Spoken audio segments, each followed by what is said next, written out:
의원 모셨습니다. 귀한 시간 내주셔서 고맙습니다. 네, 안녕하세요. 예, 너무너무 네, 감사하고요. 네. 오늘 여쭤볼 게 많은데 좀 네. 속도감 있게 진행하겠습니다. 네, 네. 자, 김기현 당대표 어제 사퇴했는데요. 네. 대통령한테 토사구팽 당한 겁니까? 9개월 만에 나왔습니다. 아니, 혁신위원장 얘기할 때부터 토사구팽은 예정된 거고요. 예. 원래 윤석열 대통령의 행동을 쭉 지켜보면 그분은 저는 이런 판단이 들어요. 일단 지금 현재 판단이긴 하지만 이분이 참 사람을 이용하는구나. 사람을 이용하고 사람 귀한 줄 모른다. 그래서 신의가 없다.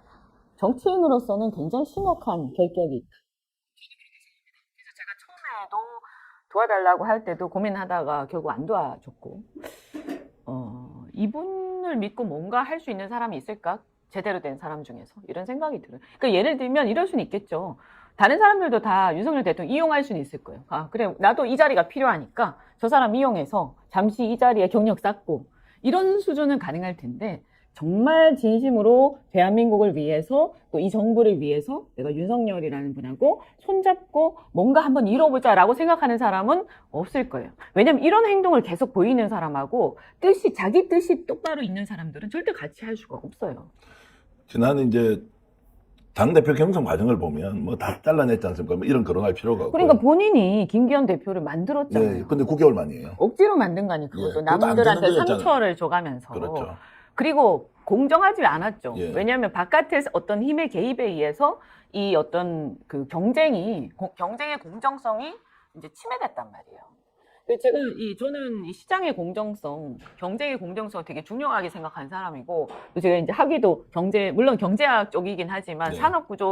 산업의 어떤 경쟁성 이런 쪽으로 제가 석사를 했는데, 이 부분에서 지금 보면 이렇게 경쟁을 본인이 막 흐트러뜨려 놓고, 그래서 사람 만들었단 말이에요. 그래 놓고 이 사람을 또 가차없이 필요 없으니까 버리는. 저는 보면서 정치가 진짜 비정하지만 저는 이런 정치는 이제 대한민국 국민들이 보고 싶어 하지 않는다. 그런 상황에서도 인요한 혁신위원장 또 지금 비대위원장 이름으로도 거론되고 있습니다. 네. 이분은 여전히 윤석열 정부의 성공을 위해서 뭔가 정책을 하고 있습니다. 그런 얘기를 하면서 다시 국민들 물러나라. 또 본인도 지금 이제 비대위원장으로 거론이 되고 있어요. 오히려 대통령은 그 인요한 위원장이 다시 맡아주기를 바란다는 이런 약간의 뉘앙스나 느낌들이 있다고 지금 이제 얘기가 나옵니다. 자, 그런 걸 보면 결국 지금 다시 맞는 사람도 필요 없으면 언제라도 토사구팽될 수밖에 없다. 그렇죠. 제가 볼 때는 비대위원장 될 사람도 마찬가지고요.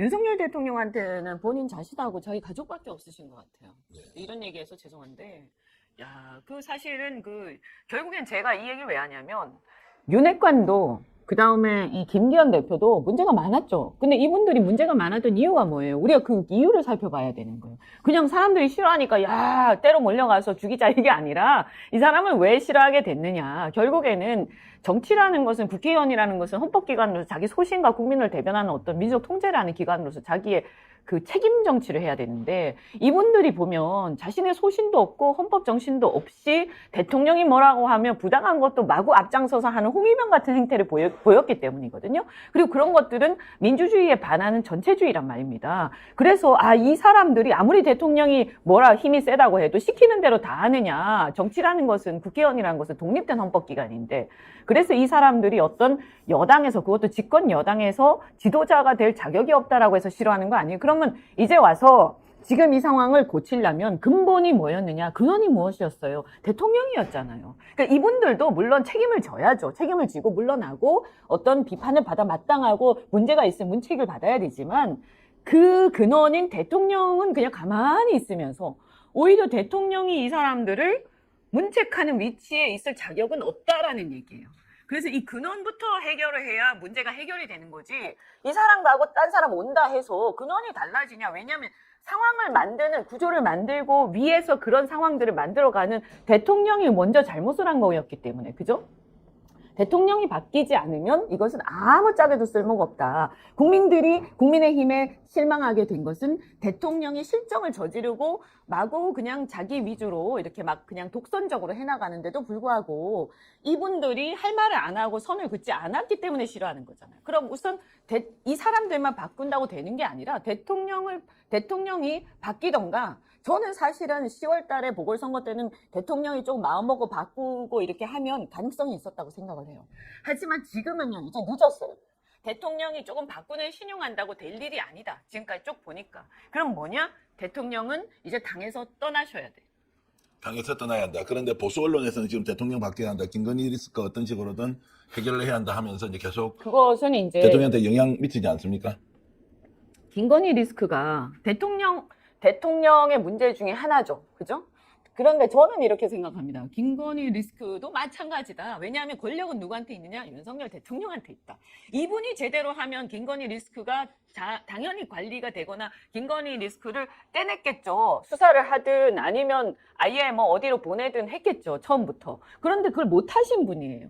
근데 지금 와서 김건희 여사를 희생양 만든다고 해서, 희생양이라고 표현하면 좀 적절치는 않습니다만 어쨌든 이분을 갖다 팽한다고 해서 대통령이 그대로 있는데 근본이 바뀌지 않는다. 이것도 똑같은 거예요. 그리고 보수 언론에서 김건희 리스크 어쨌든 김건희 여사를 어떤 식으로든 정리해야 된다는 거 하나. 그거는 맞죠. 윤석열 대통령도 뭔가 총선에 제대로 좀 준비를 해야 한다는 이 제안을 해봐야 소용이 없다 이 말씀이죠. 뭘 준비를 합니까? 지금 이 사태의 가장 큰 책임자는 대통령이세요. 대통령께서 국힘에서 손을 떼셔야 돼요. 손을 떼야 한다. 네. 그럼 뭐냐?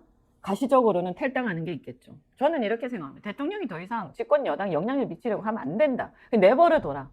그래서 지금의 국힘의 리스크는 대통령 때문에 생긴 것이기 때문에 국힘의 리스크를 빼고, 대통령 리스크를 빼고, 국민의힘이 보수 정당으로서 오롯이 자신의 실력대로 평가받고, 그러면 이럴 때 이제 대통령의 리스크를 막지 못하고 대통령의 관여, 그러니까 정당의 개입을 막지 못하고 끌려다닌 사람들은 다 정리해야 되겠죠. 순서가 뭐냐? 대통령이 먼저 탈당하시고 그 다음에 끌려다닌 사람들 정리하고 김건희 여사 문제 정리하고 이렇게 되는 거예요. 그러면 이제 다시 시작할 수 있겠죠. 당위론적으로는 그런 순서면 훨씬 더 좋을 것 같은데, 국민의힘 쪽에서 보면. 그런데 실제 나타난 것은 대통령이 더 강한 그립을 갖고 지금은 오히려 거꾸로 가고 있죠. 그래서 지금 김기현 대표도 아니 맞춰서 사퇴 안 한다고 네. 엄청나게 호통을 쳤다는 거예요. 그런 얘기가 들리는데 얼마나 억울하겠어요.